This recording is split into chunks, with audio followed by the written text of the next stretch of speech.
Doy la bienvenida a la tercer ponente, a la doctora Rosa Isela López Cárdenas, rectora del Centro de Enseñanzas e Investigación Superior de Baja California, con el tema Educación para la Paz.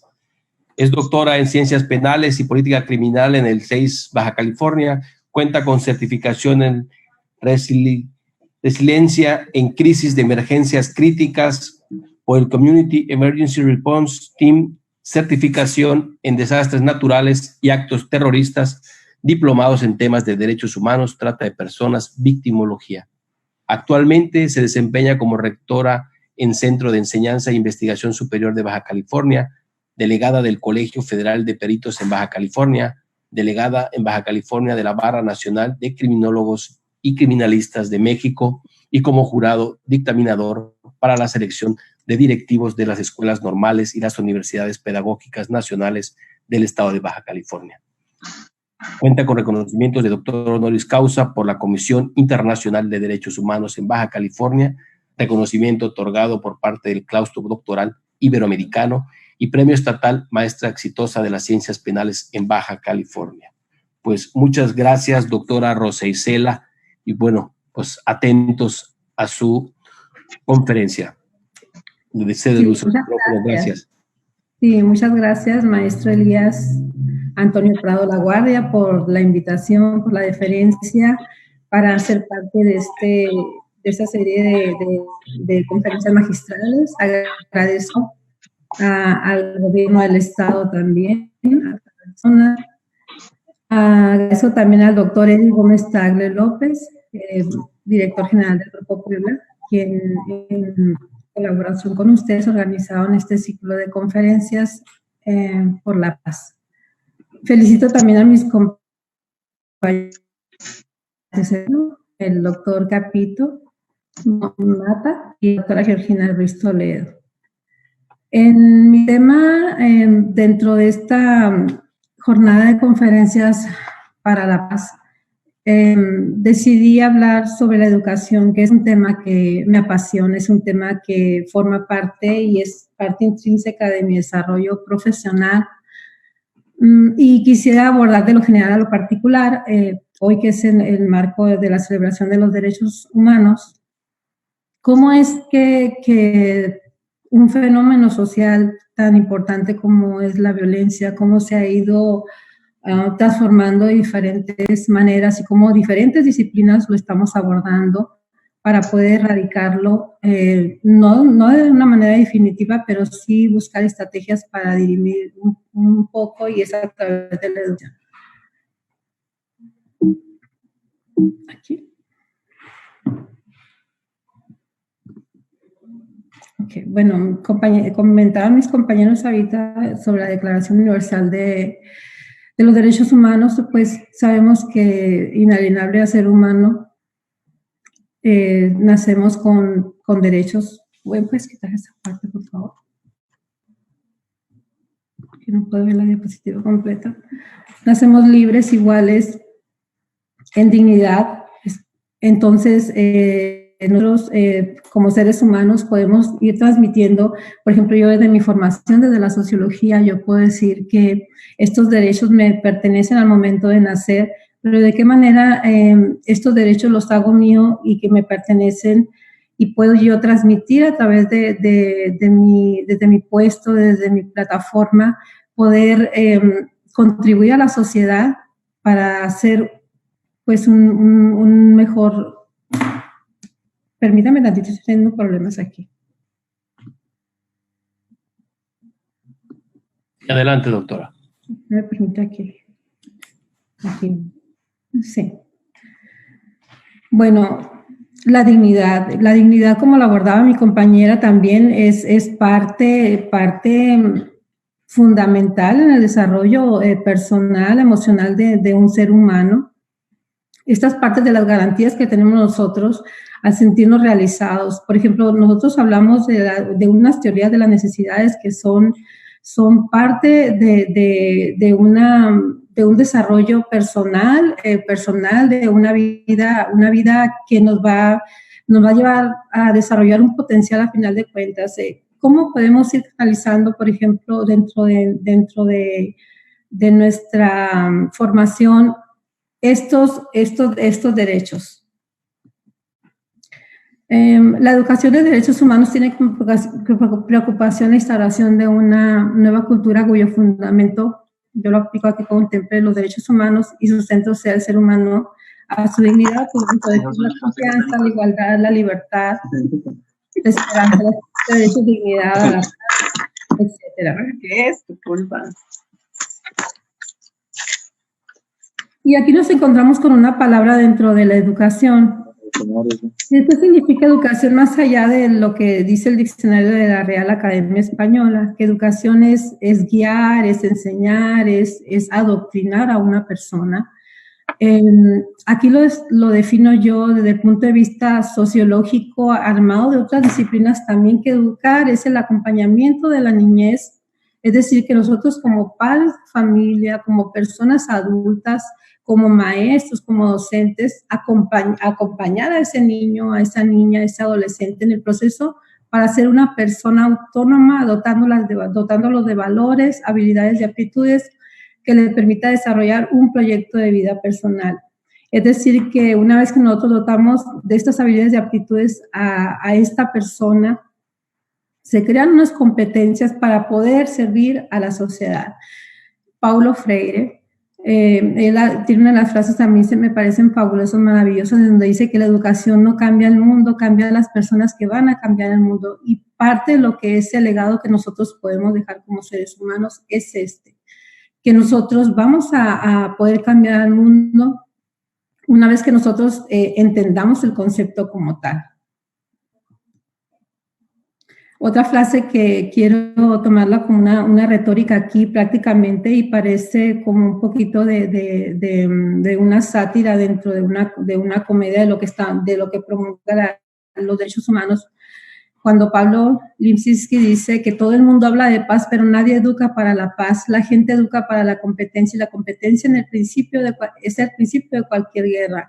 Retomo esta frase porque nosotros, por ejemplo, al ir estudiando la evolución del ser humano, se presenta la Primera Guerra Mundial, la Segunda Guerra Mundial, y a partir de la Segunda Guerra Mundial, los países se unificaron para hacer nuevas formas de hacer guerra. Es decir, que así como en Velayo, en la Convención de Velayo, se reúnen para hacer nuevas formas de guerra, nosotros, por ejemplo, yo en lo personal, como grupos focales que tenemos nosotros establecidos dentro de la universidad, nosotros decimos, bueno, vamos a fortalecer áreas académicas importantes en donde, así como se hacen grupos y estrategias para poder hacer nuevas formas de hacer guerra, también nuevas formas para hacer paz. Tuvimos la oportunidad aquí, en lo que yo voy a aterrizar un poquito en el tema de mi participación en el gobierno del Estado, con el Programa Nacional de Convivencia Social, es aportar a la educación lo que es el tema de la cultura de la paz. Aquí menciona Martínez Garza, educar para la paz y la convivencia es un objetivo que buscan los sectores de la comunidad educativa. Es decir, que toda persona que se dedique al área de la educación, toda persona que esté desde una plataforma educativa, que tenga la vocación, tenga la oportunidad de poder transmitir, más allá de un acuerdo, un estatuto, una reforma educativa que esté dentro del sistema. Lógicamente, hay organismos como los derechos humanos, la UNICEF, la UNESCO, que regulan estas nuevas formas de cambiar un modelo a implementar dentro de un país. Sin embargo, ¿qué nos encontramos? Que, por ejemplo, en esta etapa que estamos viviendo actualmente, que es la pandemia, tratamos nosotros como profesionales de estar al pendiente desde ver, por ejemplo, cómo están las escuelas. Yo voy a empezar a hablar desde mi estado de Baja California, es decir, de qué manera se están monitoreando en cuanto a las clases. Sabemos que son en línea, que 1 de cada 3 niños tiene acceso a una computadora. Y sí, podemos hablar qué tanta calidad puede haber dentro de la educación, sí, pero lo que más me ocupa y me preocupa a mí, qué es lo que está recibiendo el niño, qué está percibiendo hacia adentro de ese hogar, porque es una madre que no estaba y no está relacionada incluso con un aparato electrónico como el que nosotros tenemos con una computadora para poder guiar. Los métodos de enseñanza tampoco los tiene para poder enseñarle al niño o dirigirlo, acompañarlo en el proceso de enseñanza-aprendizaje. Estas limitaciones, nosotros tenemos este tipo de monitoreo a través de la Secretaría de Educación Pública, en donde a través del programa de participación social empezamos a ver qué necesidades tenían ellos para poder nosotros a dar ese acompañamiento al docente, en este caso, al docente de la educación, al sistema educativo estatal, de qué manera nosotros podíamos contribuir como universidad, en este caso, para poder darles herramientas a ellos, a los docentes, y ellos a su vez a los padres de familia, para que el niño pudiera recibir lo básico. ¿Y qué parte? Lo básico, como lo llama la Secretaría de Educación en este caso, es el conocimiento. Sabemos que este ciclo escolar que terminó y el que está por empezar no va a tener esa dimensión, tiene muchas debilidades si hacemos un análisis dentro de esta dinámica que estamos viviendo, sabemos que no son las mismas, el mismo perfil que estábamos esperando que van a recibir en cuanto a una unidad de aprendizaje, no va a ser el resultado. ¿Por qué? Porque las herramientas no son suficientes por la falta de conocimiento que pueda tener un padre de familia en cuanto a la materia, cómo enseñarle al niño. Bueno, aquí yo prácticamente retomo esta parte donde dice que implica cultivar valores como la justicia, la cooperación, la solidaridad, el desarrollo de la autonomía personal y la cultura de decisiones, entre otros, conlleva cuestionar valores contrarios a la cultura de la paz, como la discriminación, la intolerancia y la indiferencia.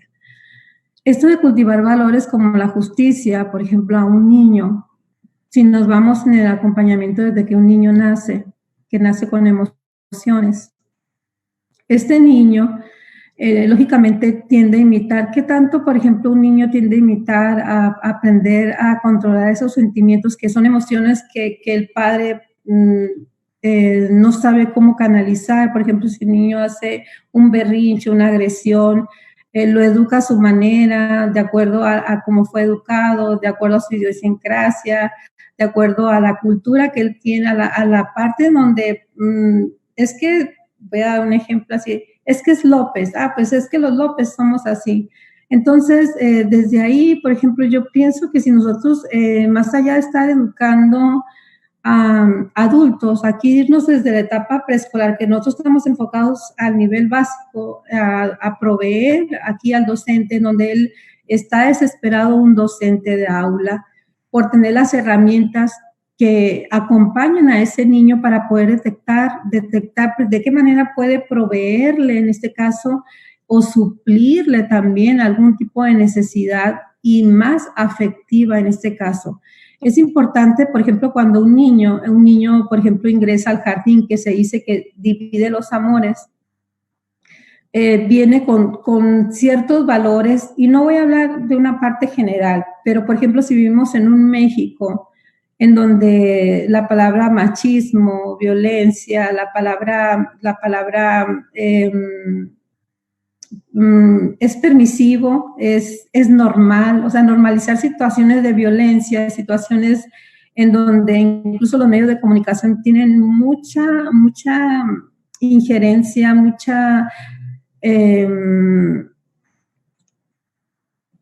puede decir que una influencia, también una influencia para determinar y justificar una conducta de un ser humano. Imagínense a un niño. En este caso podemos hablar que este tipo de valores que nosotros, por ejemplo, como la seguridad, el amor, la cooperación, ¿cómo el docente, por ejemplo, en este caso va a poderle transmitir ese tipo de valores cuando en casa no se los están dando? Ahorita nosotros le estamos apostando como institución. Acabamos de terminar un ciclo de conferencias dentro del Programa Nacional de Convivencia Escolar con profesionales expertos como el doctor Eddie Gómez Tagle en temas de abuso sexual infantil, que son cosas que están sucediendo desde nivel jardín, primarias, el nivel básico y medio superior, que los docentes no saben qué hacer cuando se presentan estas situaciones. Entonces, hablamos de mediación y justicia restaurativa también dentro de la educación, porque son elementos, son herramientas, instrumentos que le vamos a proveer nosotros como profesionales para poder ser un poquito más tolerantes, puede ser la palabra tolerantes, como mencionamos los directivos, tolerantes ante una situación o una emergencia. En este caso, varios de los cuestionamientos que yo tengo aquí planteados dentro de la educación que fortalecen mucho incluso al padre de familia o a una persona que es soltera próxima, a lo mejor que tenga proyecciones no sé, de casarse, es aprender a identificar, por ejemplo, con qué nace el ser humano. Por ejemplo, sabemos que la agresión es aprendida, no es aprendida. Si es aprendida, es controlable. Esa parte donde el niño, por ejemplo, empieza a tener esas situaciones de rebeldía, también todas son conductas, puede ser que sean inherentes a su temperamento, y por eso se le pide mucho al docente que se capacite, que se prepare en temas de psicología. No necesariamente son materias que puedan dominar, pero sí son como primeros respondientes ante un tipo de evento como puede ser una agresión, pues saber qué hacer con esto. Por ejemplo, las emociones, cómo trabajarlas, cómo manejarlas. Nosotros por ahí traemos una propuesta también en cuanto a nombrar embajadores a niños de las escuelas primarias, secundarias, que puedan hacer este tipo de grupos en donde ellos puedan transmitir o ser sellos portadores de la mediación. Es decir, que son palabras que quizás, bueno, ustedes digan, es que ¿por qué están utilizando palabras que acompañen al niño para educación para la paz? Es parte de educación para la paz, la mediación, el manejo de conflictos, la restauración, la justicia restaurativa, solo que la llevamos y la manejamos con conceptos o terminología pues popular en este caso. Por ejemplo, hay una parte de la psicología de la inducción en donde enseñamos al niño a unir el daño con la acción. Es decir, que si el niño provocó un sentimiento, por ejemplo, a través de un golpe, una agresión, el docente debe saber cómo reparar ese daño. Es decir, que esa parte de la reparación del daño acompañe en el momento de hacer la reprensión, más no el castigo, porque sí estamos en contra. Por ejemplo, hay muchos teóricos, nosotros hablamos la parte del siglo XX, en esa parte, o si nos vamos apoyándonos en teorías que como el hombre es bueno por naturaleza y la sociedad lo corrompe, como dice Rousseau, o sea, nos vamos haciendo de muchas frases que sí nos acompañan, nos ponen a pensar, pero la realidad que estamos viviendo actualmente, la misma tecnología nos ha rebasado y son conceptos que debemos de hablarlos como son, enseñarle a un niño qué es un daño, cómo se repara ese daño, qué fue lo que causó, qué emoción o qué sentimiento causó en ese niño. Por ejemplo, una vez que le dio un golpe, que le quitó un juguete.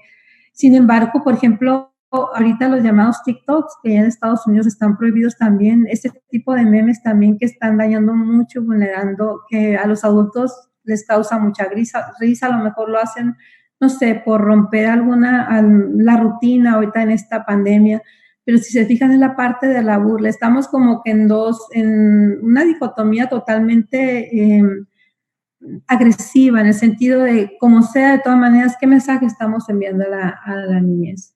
La parte del manejo de conflictos también, enseñar al niño cómo manejar el conflicto. Si nosotros vamos a acompañar a este niño, por ejemplo, durante todo su trayecto, para que sea una persona autónoma, que pueda realizarse, al final, por ejemplo, de su formación profesional, sabemos que este hombre o que esta mujer va a ser una persona que va a beneficiar a nuestra sociedad, una sociedad que está lastimada, una sociedad que merece ciudadanos que puedan contribuir para fortalecer, para cambiar a un tejido social tan dañado. Yo aquí hablaba de las teorías de las necesidades. Por ejemplo, si un niño, por ejemplo, la primera necesidad, que son las fisiológicas, no se alimenta, no duerme bien, por ejemplo, la parte del sentido de pertenencia, la identificación. Nos vamos así por la parte de las escalas, esa parte donde el niño empieza a identificarse con ciertas conductas que ve naturales, como el grito, la parte de la violencia, que papá golpea a mamá o mamá le grita, le avienta con los objetos. Esta parte lo que hace es que el niño se mimetice hacia este ambiente. Una vez que llega a la parte, un concepto muy importante que se llama escuela libre de violencia, es cuando empieza el maestro a trabajar con este tipo de situaciones, en donde estas emociones, en donde no existen la parte de suplir esas necesidades, en donde el niño, el sentido de pertenencia, bueno, si me dicen en mi casa que no estoy mal, pero en la escuela me dicen que estoy mal, pero mis amigos me dicen que estoy bien en esta conducta, o por ejemplo, si me voy a una pandilla, ¿en qué momento, por ejemplo, el ser humano, sí quisiera que participaran en esta plática que estamos dando, en este conversatorio, porque sí me gustaría escuchar, porque nosotros hicimos un diagnóstico de atender a más de 7,000 personas en el estado, y fueron muchos conflictos los que ellos estuvieron presentando, y la manera de enfrentarlos fue muy diferente, y eso genera angustia. Al final, por ejemplo, me interesa escuchar sus opiniones. Ahorita con lo del COVID-19, la UNESCO pues está estableciendo nuevos modelos de atención a las niñas libres de violencia. Y esto, por ejemplo, aquí esta campaña mundial, en donde las niñas van a estar en primer plano, refiere a que las niñas, pues, por ejemplo, están siendo tomadas como un objeto sexual dentro de sus hogares. Es decir, el acosador lo tiene en casa, la familia.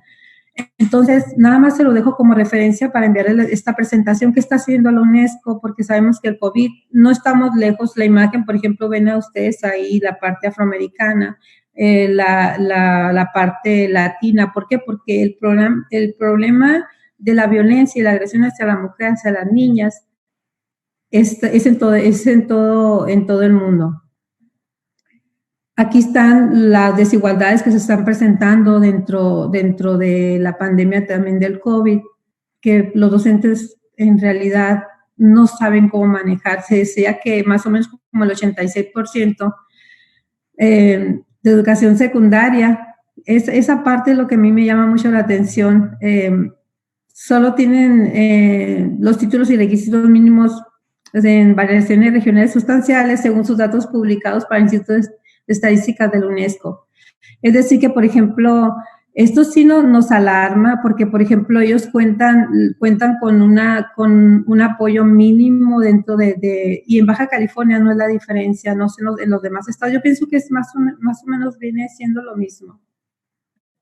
Pero sí tienen esta parte emocionalmente, esta crisis que ellos están enfrentando, al menos aquí en Baja California, fue manifestada en ese sentido, que no cuentan con los elementos, con el apoyo por parte de la Secretaría de Educación Pública a nivel nacional para poder enfrentar esta crisis. Es más, desde el primer momento en que encargan las tareas, de qué manera atiende el padre de familia, de qué manera los están exponiendo también cuando él trata de ser un poquito rígido, disciplinado el docente desde su plataforma, que es su hogar. Entonces, sí nos preocupa mucho. Entonces, la responsabilidad la tenemos todos. Yo creo que transmitir como funcionarios, gracias a todas las personas que están siendo parte de esta jornada, en donde hablar de una cultura para la paz, una construcción para la paz, pareciera como algo que no debería estar dentro de un tema como tal. Sin embargo, existe, ¿no? Que apegarnos mucho a la paz. ¿Qué es la paz? Cuando es un derecho que es intrínseco, una vez que nazco, ¿por qué debo de vivir en conflicto? Comentaba el doctor Capito al finalizar su conferencia sobre la seguridad. ¿Y qué es la seguridad? por ejemplo, para el ser humano, es la ausencia de peligro. Es decir, que, por ejemplo, yo si me siento segura en un ambiente, por ejemplo, escolar, fuera de mi hogar, que eso es algo de lo que se está hablando ahorita dentro de las estadísticas, que el 76% de la población de educación básica quiere salir ese niño de su casa porque se siente seguro, es decir, que hay peligro dentro de sus hogares. Igual aquí, también la acción que lleva a cabo la Coalición Mundial para la Educación de la UNESCO, esta coalición pues interviene en más de 130 países, que me parece que va a ser un impacto muy importante en donde países, incluso México dentro de esos 190 países son 130 que tienen normas reguladoras a través de tratados internacionales, y México por ser una segunda potencia mundial a nivel Latinoamérica, sí nos habla que contamos con todos los elementos. Esta reforma educativa que tenemos nosotros probablemente nos lleve a posicionarnos incluso como la primer potencia latinoamericana en cuanto a educación, porque les está dotando y proveyendo al estudiante de educación básica que cuente con los elementos necesarios para enfrentar ese tipo de problemática, que es la pandemia. Aquí en este caso sabemos que Brasil ocupa el primer lugar en atención, es la primer potencia, pero mucho tiene que ver su filosofía de vida de estos países. La filosofía del ciudadano, se apuesta mucho a la educación cívica y ética, es algo que los derechos humanos nos vienen, yo recuerdo cuando estudié hace más de 20 años, un diplomado, mi primer diplomado en derechos humanos, que era como una especialidad, duró 1 año y medio mi diplomado, y asistíamos 5 días a la semana, y era impactante me refiero que no había la tecnología que hay hoy, sin embargo, teníamos toda la información, qué vamos a hacer, por ejemplo, en una proyección a 20 años, cómo va a estar México dentro de 20 años. La realidad dentro de este estudio que hicimos a final de cuentas, dentro de los derechos humanos, cómo iban a estar las garantías humanas, si iban a ser respetados, cómo iban a estar los ambientes escolares, dentro de la funcionalidad y la parte del rezago, la movilidad que existe, la migración, en este caso que nosotros somos frontera, jamás imaginamos que esto fuera a pasar. Han estado aquí, están dominicanos con esta migración, que están aquí, están brasileños, que los tenemos trabajando, que más allá de que sean unas personas que se han unido a la delincuencia, se han unido para fortalecer a nuestro contexto social aquí en Baja California. Esto quiere decir que nos da un poquito de esperanza que sí, dentro de esta parte de la pandemia que estamos viviendo, que somos más los que estamos interesados en sacar a la niñez adelante. Si me dicen, por favor, cómo ando con los tiempos. Esto es también parte de lo que es la UNESCO reiterando y siendo muy enfática a la no discriminación, es decir, y el derecho de los niños a la participación y a ser escuchados. Y a ser escuchados cuando nuestra cultura, parte de la idiosincrasia, es donde al niño no se le permite participar, opinar. Entonces, ¿cómo estamos educando? Si vemos, por ejemplo, culturas como una primer potencia europea, que es Alemania, en donde hay grupos focales de niños, en donde cada quien, por ejemplo, si yo veo a Freire, que dice que si, por ejemplo, si unimos el conocimiento de varios niños en un grupo, en una actividad grupal, es más y mayor el beneficio de los resultados que vamos a obtener con el conocimiento grupal. Es decir, que esto que no hacen en casa, lo están haciendo en las escuelas. Por lo tanto, necesitamos prestar más atención, la parte de la tolerancia, la parte de poder contribuir a incrementar o a fortalecer las políticas públicas en materia de seguridad, en donde sabemos que hay más de 60 millones de pobres en México, de pobreza extrema. ¿Qué es lo que vamos a hacer aquí? La parte, si no hay una buena alimentación del niño también para el aprendizaje. es parte de los derechos. Entonces, como un niño, por ejemplo, ¿cómo lo puedes ir tú encaminando? O vamos a la parte de la autonomía o de la autonomía del ser humano, si no lo estás proveyendo sus primeras necesidades, como de la alimentación también. Vamos aquí con esas diapositivas, se las voy a hacer llegar. Sí es importante que las tengan porque es lo último, es lo actual. Hablamos de una calidad de vida. Sabemos que la calidad inspirada en la paz produce alumnos bien alfabetizados, conocedores de la aritmética básica y de una adecuada preparación para la vida activa, como el pensamiento crítico, la capacidad de tomar decisiones, la comunicación, la negociación.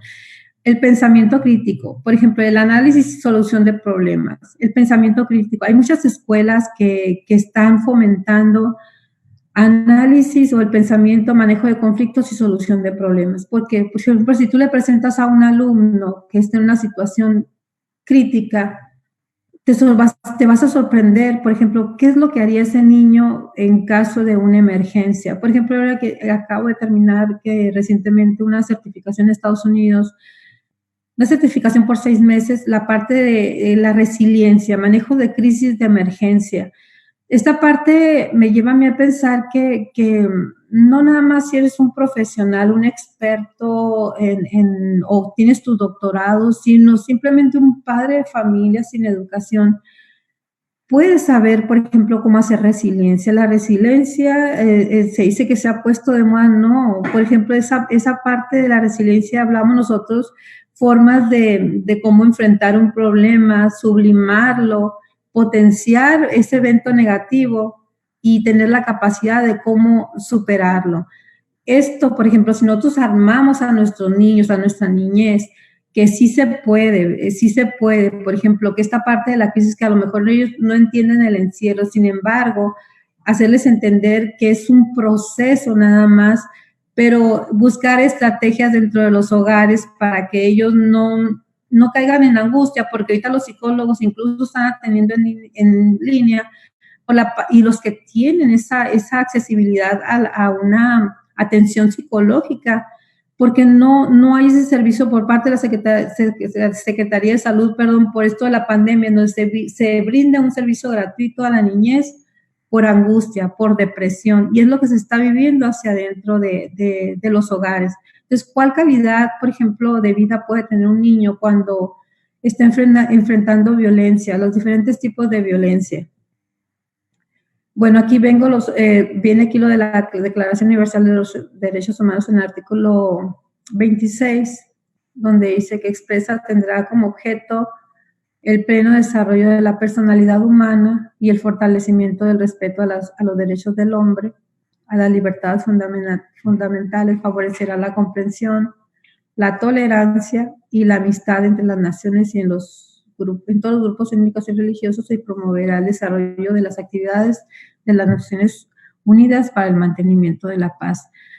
Si vemos esa parte de la Declaración de los Derechos Humanos, es muy bonita, o sea, es muy bonita, es maravilloso. También nosotros contamos con una constitución política muy bonita en donde ya no hay que quitar ni agregar nada más. Si hablamos de libertades fundamentales, parte de las garantías individuales que son inherentes al ser humano, nos llevan por ejemplo, a crecer dentro de un desarrollo armónico. Sin embargo, esto no existe. Por algo, por ejemplo, hay escritores, en este caso el doctor Eric Gómez Tagle, que me sucederá, próxima obra a salir, habla sobre construcción para la paz, y es a través de esto. Yo podría hablar de fortalecimiento, pero hay que construir. Aquí les voy a dejar los 4 pilares de la educación que estableció la UNESCO aplicado al modelo educativo de México. Y es curioso, ¿no? Porque la primera base es aprender a aprender, ¿no? Por ejemplo, no es tanto la parte profesional aquí, ¿no? Si aprender a conocer, dotar al niño, por ejemplo, para desarrollar diferentes capacidades de conocerse, de poder convivir, aprender a socializar, y en este caso se apuesta mucho, por ejemplo, a poderlo canalizar toda su energía por ejemplo, en el deporte, ¿sí? No me quiero ir como que me faltan algunas que quiero aprender a hacer, que aquí sí va encaminado a aprender a hacer, en donde los aprendizajes deben de evolucionar y ya no pueden considerarse mera transmisión de prácticas, es decir, es la parte formativa y profesional del acompañamiento del que les hablábamos, de llevar a ese niño a una profesionalización en el futuro. Aprender a vivir juntos, que esta parte de la tolerancia, aprender a convivir, a compartir, y esto se transmite desde que son niños, es más, desde el campo de juego, la hora del recreo, la llamada hora del recreo que se vuelve la hora de tortura para muchos, en donde se dice que en esas horas de la escuela es cuando surge el acoso escolar, el acoso de igual a igual. Aprender a ser persona. Y volvemos a lo mismo, están basados en los derechos humanos aquí. Es la parte en donde se fortalecen, y vuelvo a repetir la parte de fortalecer sus sentimientos, donde la persona tenga libre pensamiento. Sí, estoy libre de pensar, pero nunca de agredir o violentar la forma de pensamiento de los demás. La educación para la paz consta de 3 conceptos básicos: la paz positiva, que es la presencia de condiciones de vida más justas, de cooperación, de respeto y confianza mutua. Enfatiza en los valores y formas de relación humana. También hace referencia al precio de las diferencias culturales, la tolerancia, el respeto por el otro, la igualdad entre las personas y la defensa de los derechos humanos. La no violencia, que propone alumnos, alumnas y docentes dar respuestas activas a acciones a la defensa de la vida y de los derechos humanos. Invita a mantener una actitud crítica y cambio frente a las injusticias, ofreciendo respuestas no violentas, conflictos demostrado que la espiral de la violencia se puede romper. Esa espiral, esa llamada espiral de la violencia, si nosotros ponemos como eje toral la tolerancia como un principio fundamental, no puedo decir, créame, es básico. Hablamos de convivencia, hablamos de manejo de conflictos, de resolución de problemas, de justicia restaurativa, pero nuestro eje toral son los valores, definitivamente son los valores, es decir, cuáles son los fundamentos de vida que nosotros estamos dando y transmitiendo. Hay una frase que es el carpe diem, quam minimum, credula postero, que significa, ya traducido en latín, que significa aproveche el día, no vaya a ser que mañana sea demasiado tarde. Y aprovechar la parte, ese sacar provecho, es como lo dice el autor, de hecho Thomas Hobbes dice que chupar la savia, esa savia de la vida es la que nos va a nutrir para nosotros poder despegar y desprender y poder favorecer nuestro entorno social. Aquí nosotros podemos hablar, dicen, de manera muy elocuente, de manera artística, de manera poética. Sin embargo, somos seres humanos y los seres humanos merecen un respeto. Este respeto, si nosotros nos concentramos en nuestra niñez, en nuestras limitaciones que tenemos también a nivel profesional, y contribuimos desde nuestra expertise con otras disciplinas para poder ser mejores, pues tenemos que hacer unión. Por ejemplo, a mí, yo estoy en Baja California, si ustedes están en Quintana Roo, de península a península, pues fortalecer nuestros dominios, nuestras fortalezas a través de sus plataformas. Mi plataforma, que es una escuela universitaria enfocado a los posgrados. Yo creo que haríamos muchas cosas si todos pensáramos en compartir, en cooperar, en poder beneficiar a alguien que no puede, que no tiene las condiciones, ni las herramientas, ni los medios. Se habla mucho de inclusión también, son palabras que que están en boga, sin embargo, no se llevan a cabo como tal, ¿sí? Existen, bueno, ya sería otro tema, pero existen muchas inquietudes y mucho desapruebo por parte de la sociedad civil en cuanto a temas como la inclusión, que no se están cumpliendo, y aquí vienen dentro de los derechos humanos. También, ya casi para concluir, algo que tenemos que tomar en cuenta es que estamos acostumbrados en educar en competencias duras, que es, por ejemplo, la matemática, la física, la química. Y sin embargo, debemos educar dentro de las competencias blandas, bajo las dos inteligencias, que es la capacidad de autorregularse.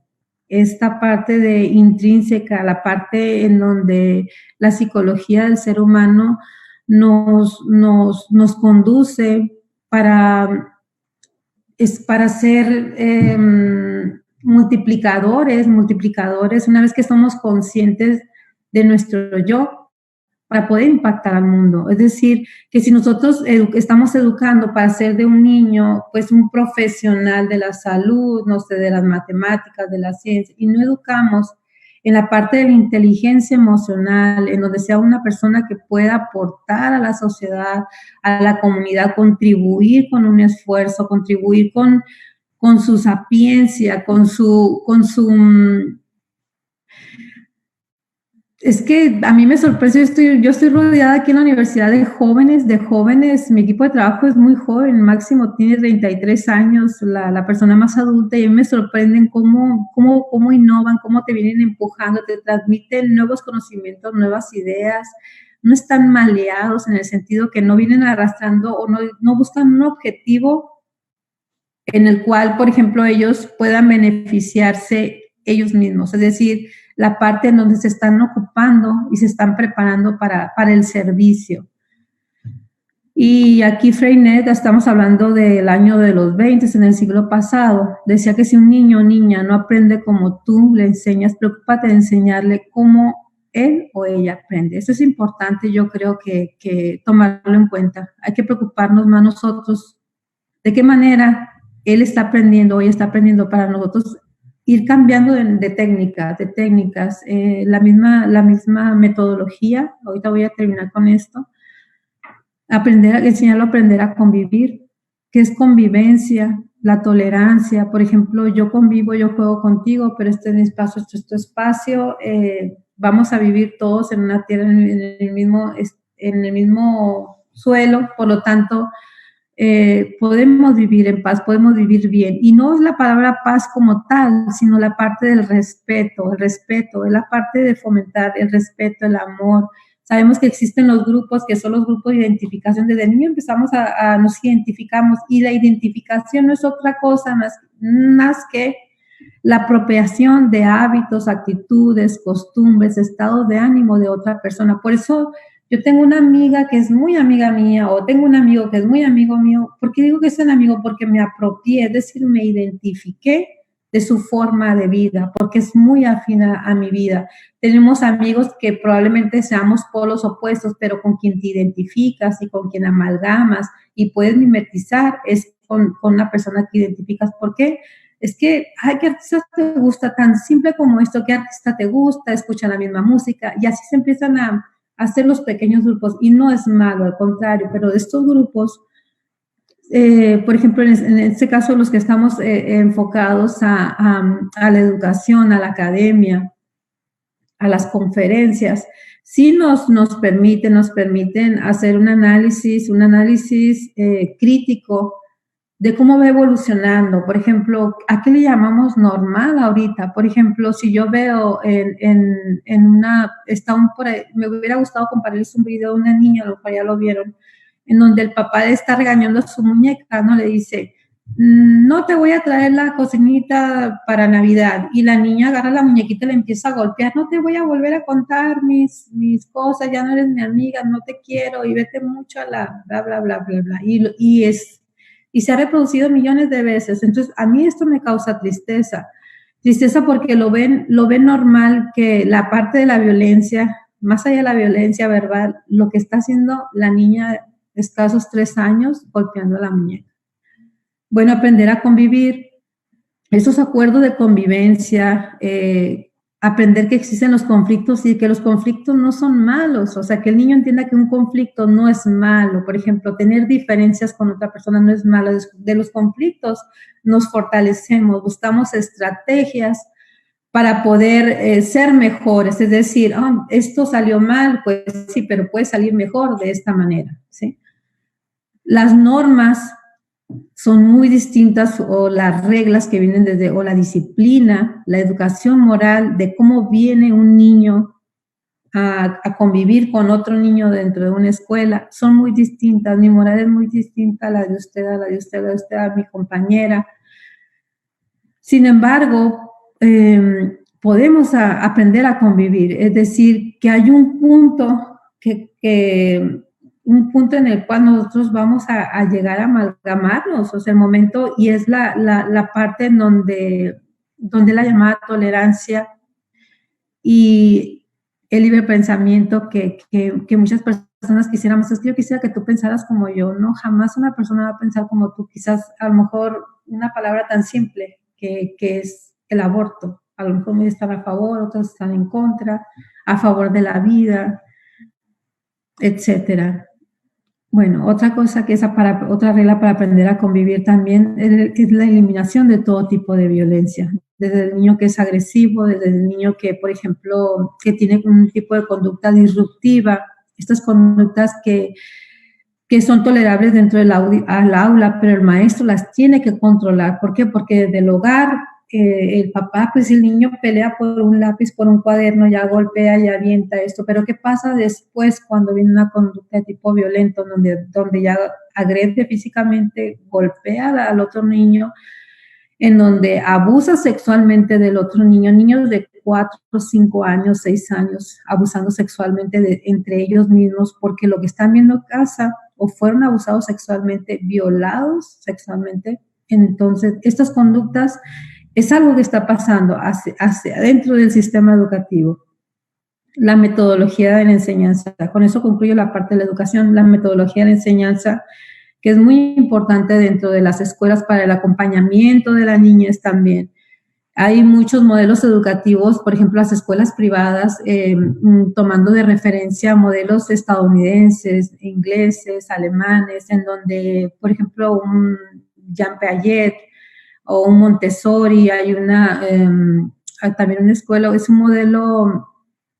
Son modelos que dices, pues yo retomo en donde el niño puede ser libre, pero que la parte de la metodología, ¿qué materias son las que fortalecen más? En este caso, prestar y fortalecer más a mi hijo. En este caso, como padres de familia, pues a potencializar.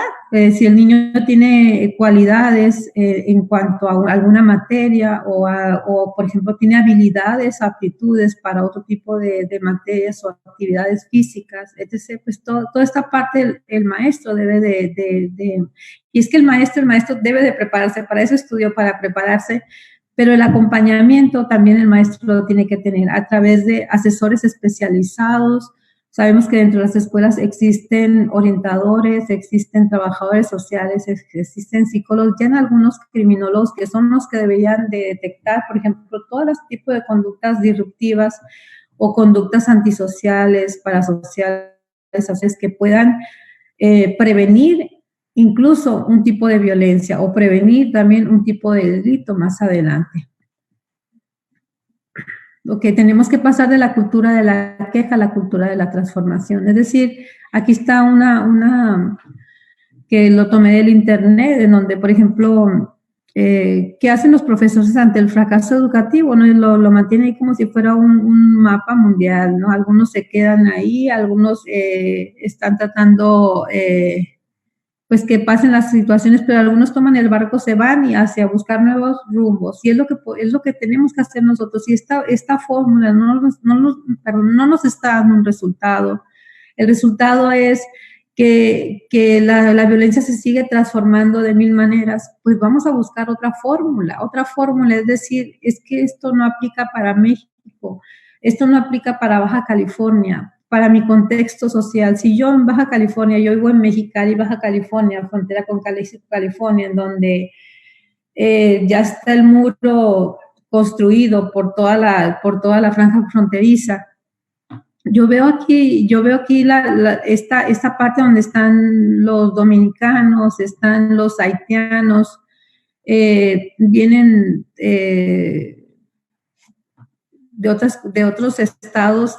Aquí en Mexicali está en la parte del ferrocarril. Hay mucho movimiento migratorio, y esa población flotante que le angustia mucho a la población, porque se están haciendo refugios para migrantes, porque se esperan 7,000 personas que van a venir todavía aquí a la Baja California. Entonces, es un problema de salud, es un problema de educación, es un problema, nos ocupamos de muchas cosas, pero en esta parte de lo que a mí me toca, de lo de educación para la paz, yo creo que educarnos nosotros como adultos para poder nosotros educar a la niñez, en este caso. Aquí es esta autora que la pueden ustedes buscar aquí por el internet, Nélida Saiteji.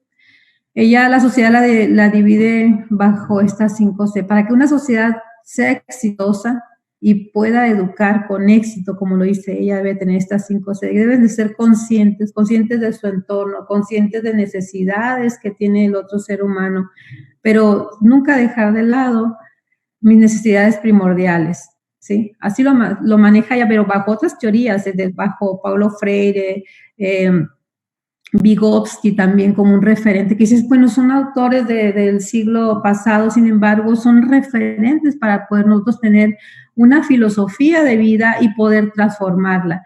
A mí lo que me ha gustado mucho esta parte de la pedagogía también, en donde puedes tú, no es manipular, simplemente a través de conceptos como estos que está manejando ella, fortalecerlos y llevarlos como una estrategia, una propuesta hacia una escuela, una unidad educativa.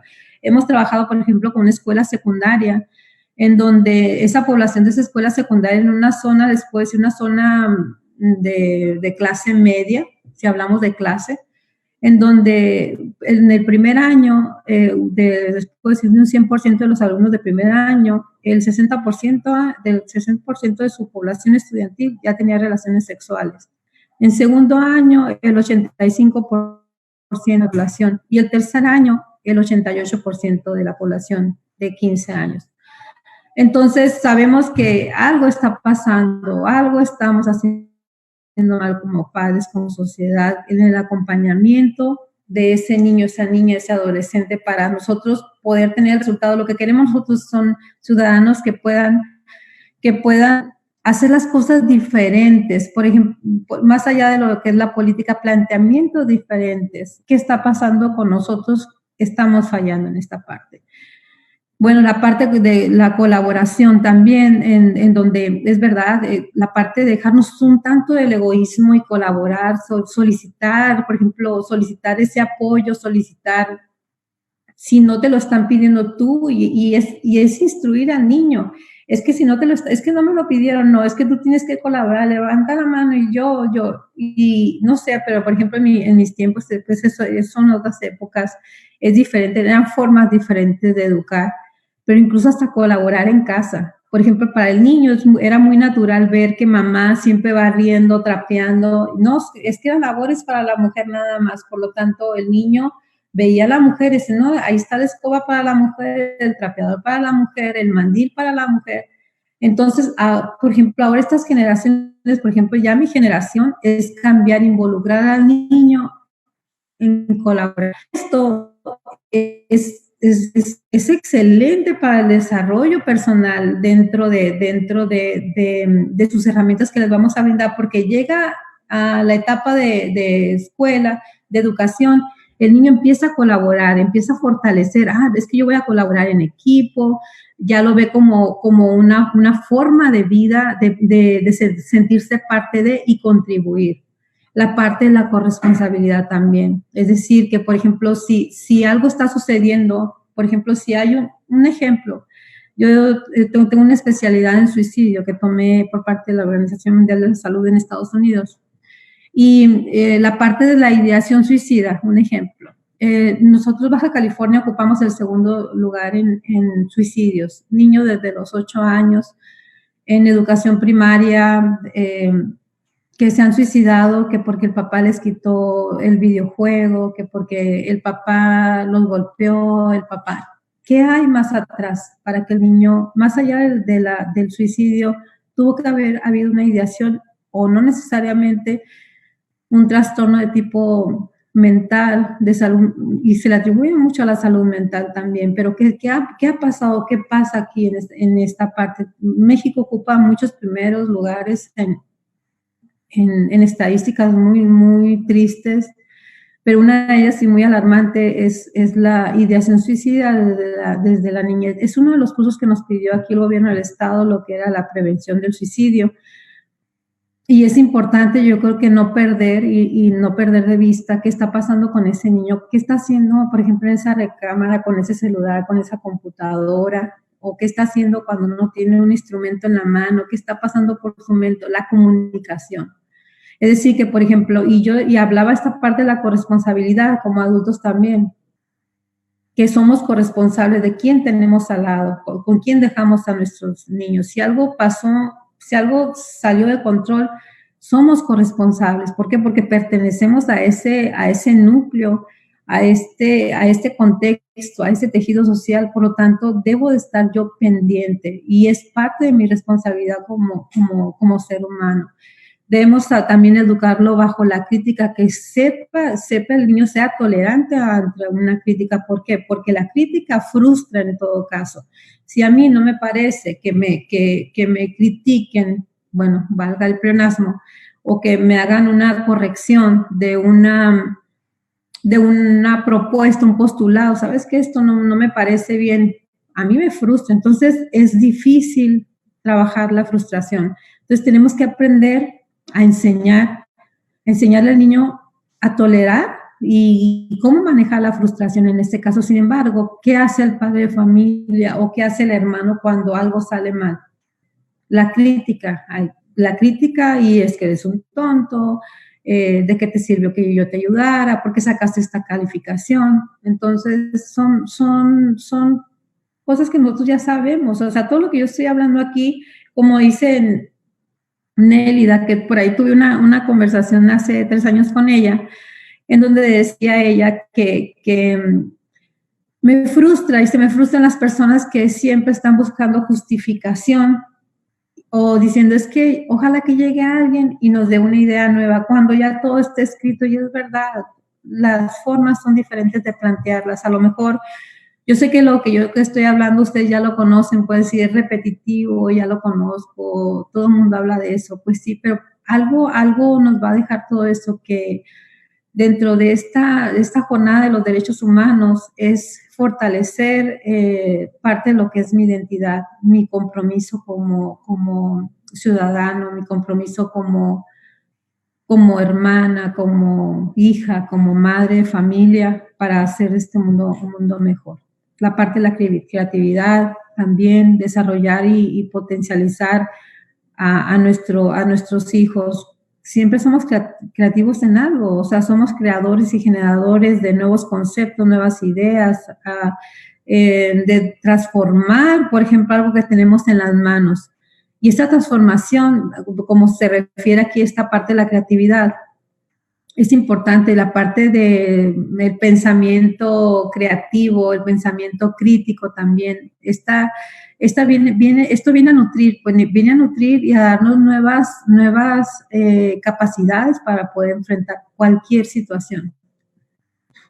En una de las frases de ella dice que la violencia es un fenómeno social que se aprende y por lo tanto también se puede desaprender. Es decir, que si nosotros vivimos en un mundo de violencia, venimos de un hogar en donde se genera violencia verbal, física, psicológica, se desaprende. ¿Por qué? Porque la parte de la conciencia del ser humano, la parte en donde yo me hago responsable de mis acciones, es lo que hace la diferencia. Es decir, yo termino afectando de manera positiva por decisión o de manera negativa también por decisión.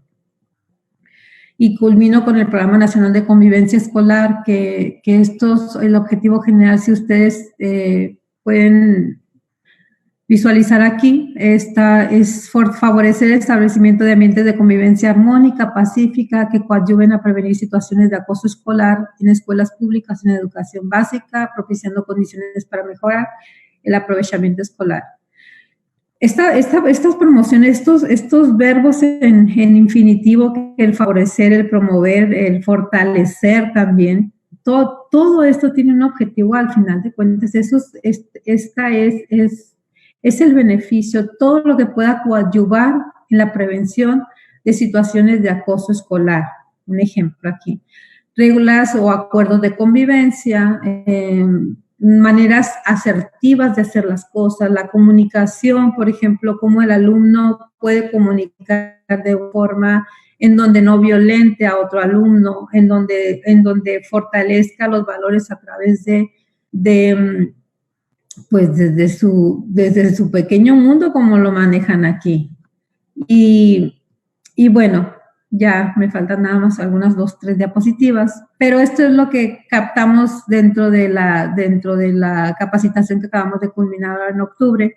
Antes de la pandemia, ¿qué enfrentaban los maestros? Y nos lo dijeron tal cual en los comentarios: empujones, agresiones verbales, acoso escolar, lo que es el ciberbullying, falta de motivación. Estaban inquietos, y esto es en aula. Durante la pandemia, mucha tristeza, frustración, los mismos niños de sus grupos, tristeza, frustración, enojo, impotencia, desinterés, falta de respeto, agresividad, falta de tolerancia de parte de los alumnos y padres hacia los maestros, agresión escrita por Facebook, por WhatsApp, golpes a los padres, gritos, faltas de atención a las actividades sin casos, muestran golpes a sus padres, lo que han evidenciado a través de una pantalla como la que estamos ustedes y yo. Entonces, esto fue vivo. De hecho, si se está pasando por la plataforma de Facebook Live, ellos se van a dar cuenta, porque hice la invitación para que vieran parte de los resultados que hubo dentro de estas jornadas por la paz, que ellos también le denominaron así en el Programa Nacional de Convivencia Escolar. Es decir, que esto lo vamos a estar fortaleciendo nosotros el próximo año a través de profesionales en cada una de las materias. El maestro no puede hacer todo. Hablamos de acompañamiento, sí, el acompañamiento, pero el maestro no tiene todas las habilidades, no tiene todas las aptitudes, no está apto. Puede tener conocimiento básico, por ejemplo, que tiene un psicólogo, más no es psicólogo. Por ejemplo, la manejo de una situación en crisis. ¿Qué hace el maestro? Pues sí, le brindamos la herramienta, por ejemplo, la parte en donde puede tranquilizarlo. Pero si el niño es agresivo, ¿qué puede hacer? ¿Con quién corro? Como lo comentan ellos. Esto es parte de las necesidades aquí en el Estado, que ellos pidieron como unos cursos de emergencia, que le llamaron ellos, como era prevención en redes sociales, la inteligencia emocional, prevención de suicidio. Toda esta serie de cursos son los que se les dieron durante todo el año, desde marzo hasta el mes de octubre. Y créanme que algo que ellos están solicitando mucho son la mediación y la justicia restaurativa, es decir, el manejo y resolución de conflictos dentro de la escuela, pero es decir, de ellos hacia sus mismos compañeros, de ellos hacia el padre de familia. Sin embargo, de niño a niño, no, ellos no solicitaron. A ellos lo que les interesa, cómo idear, por ejemplo, la parte de manejar una situación en crisis, en momento de crisis, con un alumno, con un padre de familia. ¿Sí?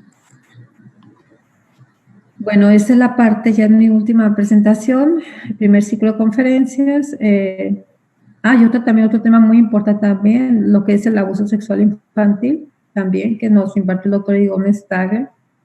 Las neurociencias como estrategias para la contención y prevención de la violencia. Todo está enfocado, parte de lo que es la cultura de la prevención de la violencia, pues es el conjunto de estrategias técnicas y políticas que tiene como objeto la reducción de los factores criminógenos y victimógenos que causan daño, sufrimiento, pérdidas económicas o violación a los derechos humanos. Y nosotros, ya por último, quiero concluir con esto. Que el objeto de estudio de toda ciencia blanda, sea parte de las ciencias sociales, como lo es la criminología, la sociología, la antropología, la psicología, no van a estar peleados conmigo, que el objeto de estudio debe ser la violencia. Es decir, que todo parte para que exista una paz como tal, o una tolerancia hacia el prójimo, hacia el ser humano, enseñar a educar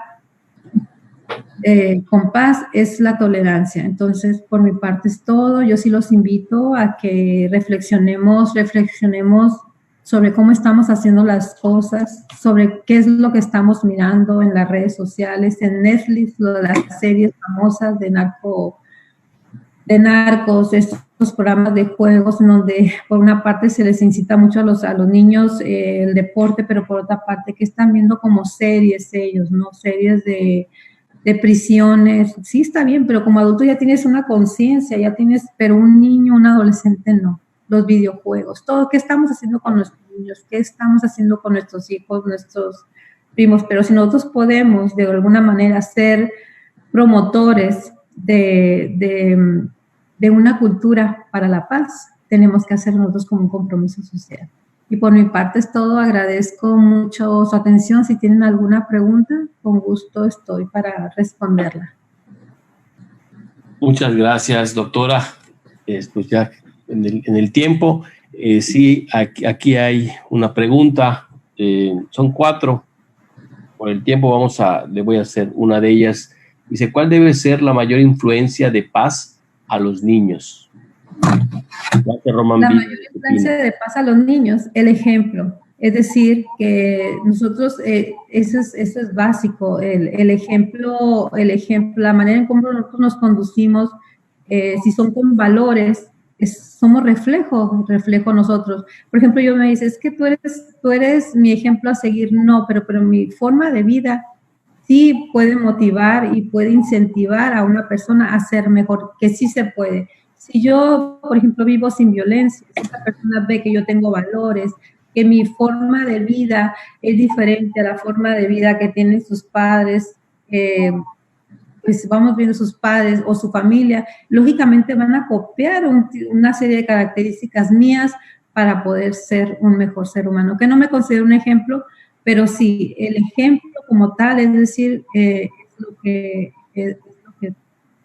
nos puede llegar, nos lleva a ser unos mejores seres humanos. Muchas gracias, doctora Rosa Isela,